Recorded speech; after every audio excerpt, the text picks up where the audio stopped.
Kare kira na bana jin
karbo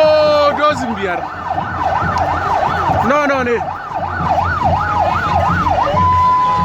to barka da yi ya gare ya karfe ne da fara yanzu nan zamu fara wasa sai kun dawo buga